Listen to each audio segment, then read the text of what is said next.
নমস্কার, নির্মল আষ্ট্র থেকে আপনাদের সকলকে জানাচ্ছি স্বাগত। রাধে রাধে।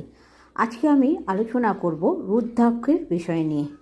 এই রুদ্রাক্ষ কী না, রুদ্রাক্ষ হচ্ছে শিবের অস্ত্র থেকে তৈরি হয়েছে।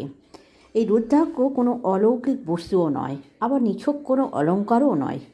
এটা কিন্তু একটা আধ্যাত্মিক এবং পরম্পরায় বিশ্বাসী মানুষজনেদের কাছে এটা একটি গুরুত্বপূর্ণ, অর্থাৎ পরীক্ষায় নিরীক্ষায় দেখা গেছে যে এই রুদ্রাক্ষ ধারণের 20 মিনিটের মধ্যে আপনাদের মাথায় এক ধরনের আলফা তরঙ্গ সৃষ্টি হয়, যার ফলে কিন্তু মন শান্ত এবং নানা রকম মানসিক ব্যাধি এবং শারীরিক সমস্যা সমাধান হয়ে থাকে। রুদ্রাক্ষের ওপরে এই ধরনের নানা পরীক্ষা নিরীক্ষা করেছে। সেই জন্যই রুদ্রাক্ষকে বলা হয় আধ্যাত্মিক ও বৈজ্ঞানিকের মেলবন্ধন।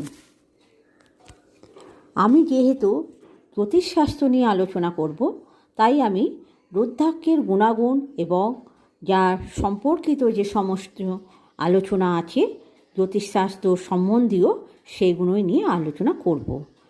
21মুখী রুদ্রাক্ষ হয়ে থাকে। তার এক একটা গুণ রয়েছে, এক একটা কার্যকারিতার জন্য আমরা কিন্তু জ্যোতিষশাস্ত্রেও এটাকে ব্যবহার করে থাকি। এটা আয়ুর্বেদিক শাস্ত্রেও ব্যবহার করা হয়ে থাকে। তবে আমি জ্যোতিষশাস্ত্রের গুণাগুণ সম্বন্ধে বলবো। তবে এই একটি ভিডিওর মধ্যে আমার মনে হয় না যে 21টা রুদ্রাক্ষমুখী যে রয়েছে তা নিয়ে আমার আলোচনা করা সম্ভব। এটাকে হয়তো পার্ট 2 হিসেবেও করতে হতে পারে। তাহলে আমি আলোচনা করব যে একমুখী রুদ্রাক্ষ কারা ধারণ করবে, কীরকম ধারণ করলে কি হবে না হবে, প্রত্যেকটা বিষয় নিয়ে বলছি। একমুখী রুদ্রাক্ষ হচ্ছে শিবের প্রতীক, অর্থাৎ স্বয়ং মহাদেব। এই একমুখী রুদ্রাক্ষ কিন্তু খুব সহজে পাওয়া যায় না। আপনারা দেখবেন যে আসল রুদ্রাক্ষ কিনা, তবেই কিন্তু কাজকর্ম দেবে। রাসায়নিক জাতীয় কোনো রুদ্রাক্ষ ধারণ করলে কিন্তু তার কোনো ফলাফল পাওয়া যায় না। তবে সাধারণত নেপালের রুদ্রাক্ষ কিন্তু খুবই শক্তিশালী এবং মূল্যবান বলে ধরা হয়ে থাকে। তাই এই রুদ্রাক্ষ যদি ধারণ করা হয় তাহলে আপনারা ফল পেতে নিশ্চিত। আপনাদের সাধারণত এই একমুখী রুদ্রাক্ষ গলায় বা আপনারা মাথাতে কিভাবে ধারণ করবে বলা যায় না, আপনাদের কিন্তু গলায় ধারণ করতে হবে। এর উপকারিতা কি হচ্ছে না, মনকে একাগ্র করে। অর্থাৎ যারা পড়াশোনায় খুব একটা চঞ্চলতা দেখা যায়, এক জায়গায় মনকে রাখতে পারছে না, কোনো সাংসারিক কোনো জাতক বা জাতিকা যদি সংসারের মধ্যে মন একাগ্র করতে পারছে না, তাদের কিন্তু এই রুদ্রাক্ষ ধারণ খুব কাজে দেয়। এই রুদ্রাক্ষ ধারণ করলে কি হয় না, আপনার মধ্যে যদি কোনো অহংকার থাকে সেটাও দূর হবে। আপনার গভীর ধ্যানের শক্তি বৃদ্ধি পাবে এবং এটা ঈশ্বর চিন্তা আপনাকে বাড়াবে। অর্থাৎ যারা এজে আসছে, অর্থাৎ যারা বয়সে বৃদ্ধা, তারা যদি এই একমুখী রুদ্রাক্ষ ধারণ করেন তার ঈশ্বরের সঙ্গে নিজেকে কানেক্ট করতে পারবেন এবং যার ফলে কি আপনাদের মনে একটা শান্তি আসবে, গভীর ধ্যানের শক্তি বাড়বে। তাই এই রুদ্রাক্ষ ধারণ যদি আপনারা বয়স যারা ঊর্ধ্বে উঠে গেছেন তারা যদি ধারণ করেন খুব দারুণ ফল পাবেন। এবার আসি দুইমুখী রুদ্রাক্ষ।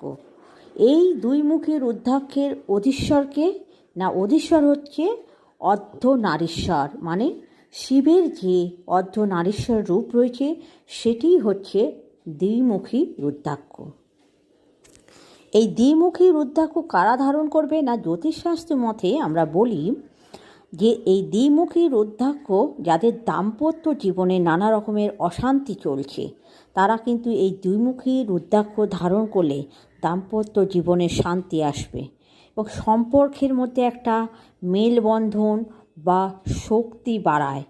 মানসিক চাপ কমাতেও এই রুদ্রাক্ষের জুড়ি নেই।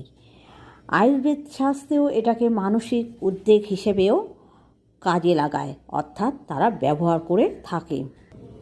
তাই আমি বলবো দ্বিমুখী রুদ্রাক্ষ যাদের দাম্পত্য জীবনের সমস্যা দিচ্ছে তারা এই মুখী রুদ্রাক্ষ ধারণ করুন। এবার আসি ত্রিমুখী রুদ্রাক্ষ। এর দেবতা হলেন কে না অগ্নিদেব। যারা সম্পর্ক নিয়ে কোনো সংঘাতে ভুগছেন, অর্থাৎ মায়ের সঙ্গে পিতামাতার বা আপনার ভাইয়ের সঙ্গে কোনো সম্পর্ক বা ছেলের সঙ্গে কোনো সম্পর্কজনিত কিছু অবস্থার অবনতি হচ্ছে, সেই সব সম্পর্কজনিত ক্ষেত্রে কিন্তু আপনারা যদি সুসম্পর্ক বজায় রাখতে চান তাহলে কিন্তু ত্রিমুখী রুদ্রাক্ষ ধারণ করতে পারেন। এছাড়া আপনাদের যেসব ছেলেমেয়ে আছে না, যে কুঁড়ে অর্থাৎ অলস, তাদের কিন্তু এই ত্রিমুখী রুদ্রাক্ষ ধারণ করলে কিন্তু কর্মের শক্তি বাড়বে। এবং তাদের মধ্যে কি হবে, অনেকে আছে যে অনেক কিছু ভুল করে থাকে, যার ফলে তাদের মধ্যে অপরাধ বোধ তৈরি হয় এবং সেই থেকে তাদের মধ্যে নানা রকম ডিপ্রেশন বা অন্যান্য রোগজনিত হতাশা এগুলো লক্ষ্য করা যায়। তাদের ক্ষেত্রেও এই ত্রিমুখী রুদ্রাক্ষ কিন্তু খুব কাজে দেয়। আর একটা কথা, যেসব শিশুরা ভয় পায় তাদের ক্ষেত্রেও কিন্তু এই ত্রিমুখী রুদ্রাক্ষ কিন্তু ধারণ করতে পারেন। এবার আসি চারমুখী রুদ্রাক্ষ। এর অধিপতি কে হলেন না ব্রহ্মা।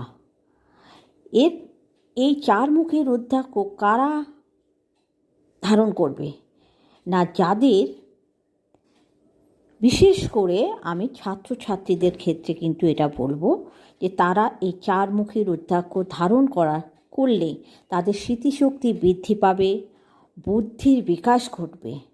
এছাড়া যারা লেখা সংক্রান্ত কোনো প্রফেশনে যদি থাকেন বা পিএইচডি করছেন বা আপনাদের বিদ্যাচর্চা অর্থাৎ আরও উন্নত কিছু জ্ঞানের লাভের ইচ্ছা করছেন, তারা কিন্তু এই চারমুখী রুদ্রাক্ষ ধারণ করলে কিন্তু আপনাদের খুব ফল লাভ দেবে। কারণ এই চারমুখী রুদ্রাক্ষ হলো জ্ঞান, বিদ্যা, রচনা ইত্যাদি তৈরির শক্তি যোগায়। তাই এর ক্ষমতা কিন্তু এই জ্ঞান, বিদ্যা, শক্তি রচনার মধ্যেই রয়েছে। তাই এটা যদি ছাত্রছাত্রী এবং যারা পড়াশোনা সংক্রান্ত বিষয়ে আছে তারা ধারণ করলে খুবই উপকার পাবে। এবার আসি আমি পঞ্চমুখী রুদ্রাক্ষের অধিপতি কি না কালাঙ্গী রুদ্র। অর্থাৎ কিনা এটি শিবের রূপ এবং অগ্নিদেবের রূপ মিলিয়ে, অর্থাৎ রূপ মানে শক্তি মিলিয়ে এই পঞ্চমুখী রুদ্রাক্ষ তৈরি হয়েছে। এই পঞ্চমুখী রুদ্রাক্ষ কিন্তু আপনাদের কি করে না মন, বুদ্ধি, ধৈর্য, ক্ষমা এবং শান্তি এই পাঁচটা দিককে কিন্তু নির্দেশ করে, অর্থাৎ এই পাঁচটা দিকের কিন্তু ক্ষমতা বাড়ায়। আপনারা যদি এই পঞ্চমুখী রুদ্রাক্ষ ধারণ করেন তাহলে কি হবে না, আপনাদের মধ্যে মানসিক চাপ কিন্তু কমবে এবং আপনাদের মধ্যে একটা স্থিতিশীলতা, ধৈর্য লক্ষ্য করা যাবে। আপনারা যদি এই পাঁচমুখী বা পঞ্চমুখী রুদ্রাক্ষ যদি আপনারা ধারণ করেন, আপনারা কিছুদিনের মধ্যেই কিন্তু এর প্রভাব লক্ষ্য করতে পারবেন। ব্যক্তির অভ্যাসের মধ্যে অনেক কিছু পরিবর্তন আসবে, তাদের মধ্যে সহমর্মিতা বাড়বে, ধৈর্য এবং মানসিক গুণগুলো বাড়বে। এইগুলো কিন্তু একটা ব্যক্তির আমূল পরিবর্তন করে দেবে একটি ব্যক্তিকে।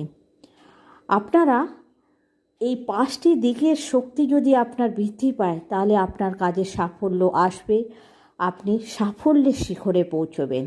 তাই এই পঞ্চমুখী রুদ্রাক্ষ কিন্তু বেশি ব্যবহার করা হয়ে থাকে। এই রুদ্রাক্ষ সবসময় কিন্তু আপনারা সোমবার বা কোনো শুভ তিথি দেখে শুদ্ধ করে পরিধান করবেন। সবসময় গলায় পরিধান করাই উচিত, কেননা এইটার মধ্যে একটা আধ্যাত্মিক ভাব রয়েছে, এটা কোনো অলংকার নয়। তাই গলায় যদি এই রুদ্রাক্ষ ধারণ করা হয় তাহলে কিন্তু অনেক অনেক ফল পাবেন, কারণ এটি শিবের রূপ। এটা কিন্তু যেখানে সেখানে আপনারা পরতে পারেন না অলংকার হিসেবে।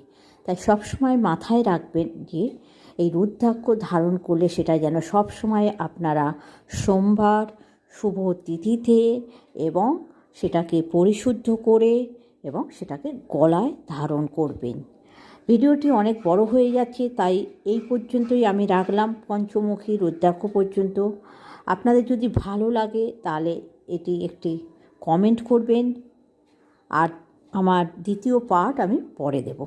নমস্কার।